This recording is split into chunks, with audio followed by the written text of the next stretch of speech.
की शुरुआत करते हैं। 9/3/1981 की ये मुरली है मेरे पास, जिसका टाइटल है ये राष्ट्रपति भवन आपका घर हो जाएगा।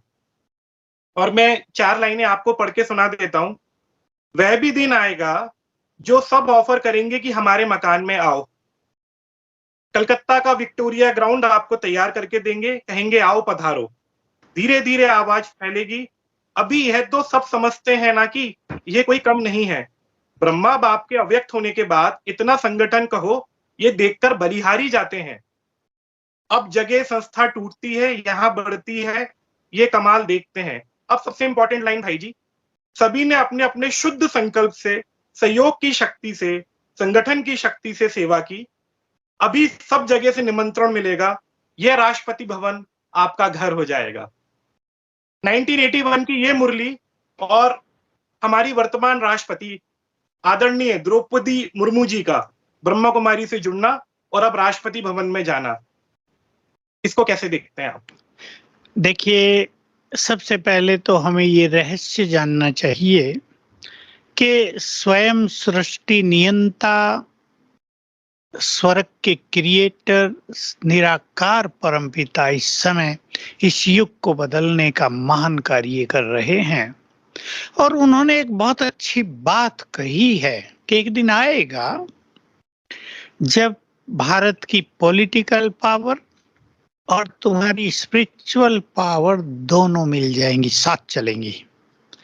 तब भारत की नीतियों को सारा संसार फॉलो करेगा, क्योंकि पॉलिटिक्स तो है ही, और कलयुग के अंत की पॉलिटिक्स थोड़ी दूसरे ढंग की तो हो गई है, लेकिन जब उसमें स्पिरिचुअलिटी का समावेश हो जाता है तो वो विश्व के कल्याण के लिए हो जाती है। आप देख रहे हैं हमारे मोदी जी विश्व के बहुत बड़े नेता बन गए हैं, उनका नाम है, लोग उन्हें सम्मान की नज़र से देखते हैं, विदेशों में भी और भारत में भी।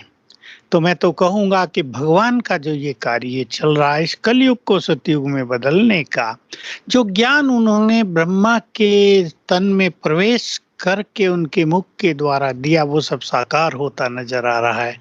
मैं तो जब से मोदी जी प्रधानमंत्री बने थे 14 में, तभी समझ गया था कि ये अभी प्रभु का सिलेक्शन प्रारंभ हो गया है।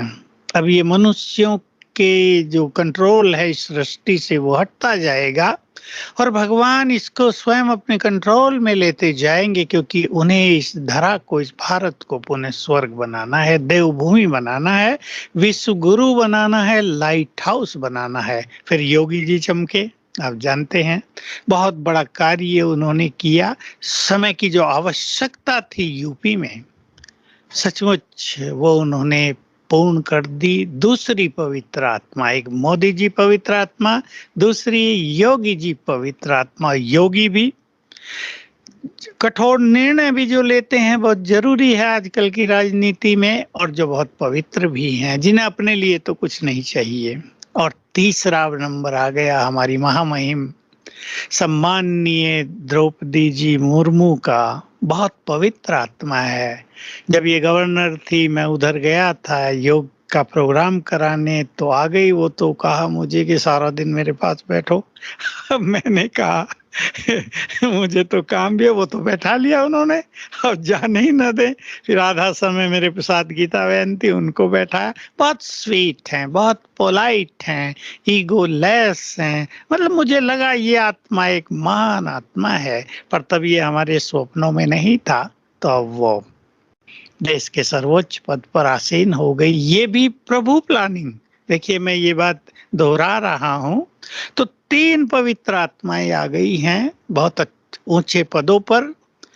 तो घर तो अपने सभी हैं, भगवान का ये संसार है, सब अपना ही है, और एक महान आत्मा का राष्ट्रपति भवन में आवास हुआ है, उसके द्वारा बहुत बड़े कार्य होंगे। मैं ये सबको कहना चाहता हूँ, कोई भी पवित्र आत्मा, हालांकि वो तो बुद्धिमान भी है, पढ़ी लिखी है और अनुभवी भी बहुत है, लेकिन वैसे मैं कहता हूँ कोई भी पवित्र आत्मा किसी भी लेवल की हो, उसकी प्योरिटी, उसके वाइब्रेशंस बहुत बड़े बड़े काम करते हैं। मैं उदाहरण देता हूँ, हमारे पास कई ऐसी बहनें हैं, मैंने देखा जब टेलीफोन का जमाना था, वो हाथ वाले, तो फोन नहीं लगता, अब उन्हें दे दो लगाओ, फटाफट लगा रही है।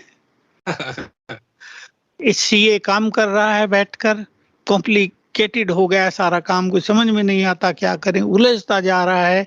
कोई पवित्र आत्मा आकर बैठे, उसके वाइब्रेशन से उसके काम फटाफट होने लगे। तो ये महान आत्माएं अब भारत को सर्वोच्च स्थिति पे ले जाएंगी।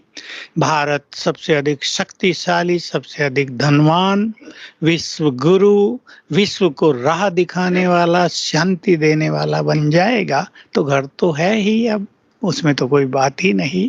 शिव बाबा का झंडा तो जरूर घर घर पर लहराना ही है।